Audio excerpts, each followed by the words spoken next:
Yo,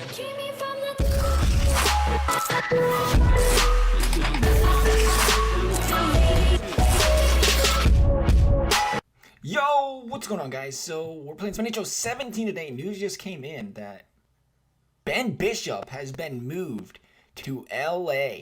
Original thoughts had to be about the same as everybody else's, and it was, what are you doing? Free trade? I mean, even if you do look at the trade from, if you get rid of the point of thinking, why is this even close to fair? You look at it and think, why would the Kings ever want another goalie? They're buying a backup goal. You can almost say Tampa Bay is giving him away. But then again, you look at Erik Cernak. He's 19 years old, taken in the second round. I think 43rd overall, I want to say. More of a defensive defenseman kind of guy. So really, you won't know if he's good for, 3-4 more years, probably being a young defenseman. But let's say, hypothetically, he's, LA valued him at nothing. He'd just be an AHL player for his career.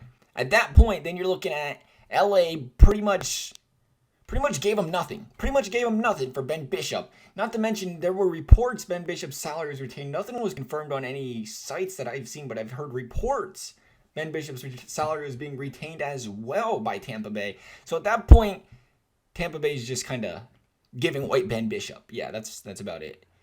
It's crazy to think that there wasn't any other teams that would have had interest in Bishop. There had to be a couple contenders that would have liked to have Bishop on their team.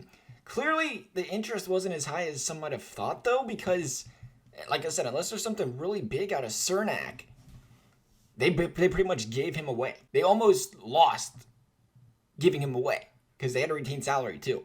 I mean, they pretty much, budaj he's going to replace Bishop as a backup, and they got high expectations for Vasilevsky, of course.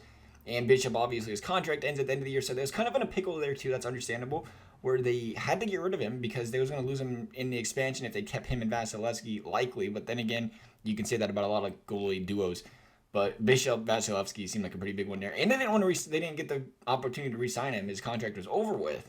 So people knew, I think that's the biggest problem here with people, is they knew Tampa Bay had to move Bishop because they wasn't going to be able to keep him. So they kind of, they had the leverage in that matter. But it still does not make any sense why the Kings of all teams would be the ones to get him for free. You'd think somebody could have matched that offer a little bit higher and gave him a 6th round pick, for crying out loud.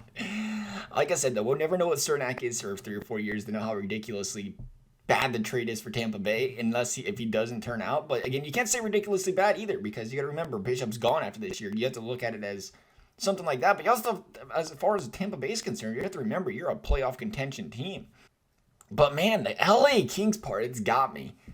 They can be, it's an insurance policy nonetheless that they're concerned Quick's not going to play the rest of the year, obviously, and they're worried about his groin injury, and they're worried about maybe not pushing the envelope with him. But the thing about doing something like that also is you got to remember goalie controversies. You bring Bishop over and he starts splitting starts with Quick, maybe it messes, it's one of those things where you got to be careful. You're getting into a goalie's head by putting him benching in 2 or 3 starts in a row, especially if you do that to Quick. Like, you pretty much brought, how do you explain that to a guy like Jonathan Quick? Oh, we just brought over another top goalie in the league just cause we can. I mean, why not, I guess? At the point like this, if they think Cernak's worth nothing, why not, I guess? Backup goalie. But at the same time, it's tough to play on the bench. And Bishop has had a not as hot season, but he's still a really good goalie, don't get me wrong. What he's at, about like a 9-11 save, 2.5 some goals against the average. It really is a crazy trade, and it makes me think, it doesn't make sense. But it does make sense, if that makes sense.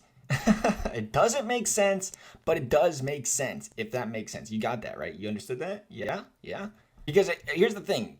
If you, like I said, from LA's perspective, you look at it, well, we didn't lose anything. Why does it hurt to get a backup goalie just in case Quick gets hurt again, or if they need him to play more while Quick's recovering still slowly, but he's playing, but they don't want to rush him back kind of deal, playing every single day, a whole slew of games in March. But then you look at it from Tampa Bay's point, it's like, we have to get rid of Bishop. If we can get anything at all, we'll grab a Cernak and pray that he turns into a good player. That's one of those things they have to do because they don't have a choice. They're going to lose Bishop at the end of the year.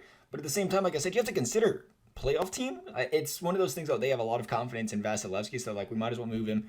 We have a confidence in our other goalie, and budaj can be a solid backup for us. That's the way they're thinking, obviously. So, is this trade fair is the question. It's tough. I would have said it's nowhere close to fair. But like I said, you got to consider, as elite of a goalie as Ben Bishop is, how far on the ropes Tampa Bay was of people knowing for a year now that they had to dump their goalie. I don't know. I'm not a Tampa Bay fan. See, that's another thing too. If you're a Tampa Bay fan and you've watched Vasilevsky play day in and day out, and you're like, you know what, this guy can't bring us to the playoffs and carry the team, then you're like, yeah, we got to get something for Bishop, and which is the way Tampa Bay is thinking. And again, I bring up the point that everybody knew Bishop had to be traded, so it killed the value at that point that people knew they had to be traded, and you needed to find a suitor that wanted to rent him just for a month and a half, not even a month.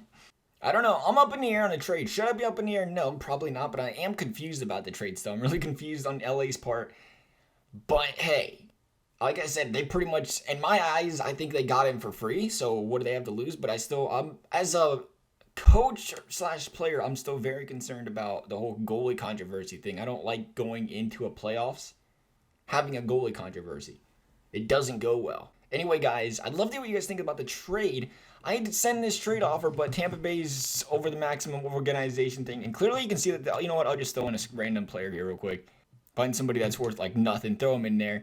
And there's a pretty solid chance this trade doesn't get made because Tampa Bay is absolutely demolishing it. Trade rejected, exactly. Tampa Bay's like, why would we ever trade Ben Bishop? But of course they don't understand, in the game that they're up against the wall like this. So they obviously rejected. Let me know what you guys think about the trade. Did you like the trade? Do you think it was fair? Or do you think it's just completely crazy? Which it seems like people on Twitter are going crazy about. Like, why would you do this trade? And it completely makes sense. Well, let me know what you guys think. Thanks for watching, and we'll see you next time.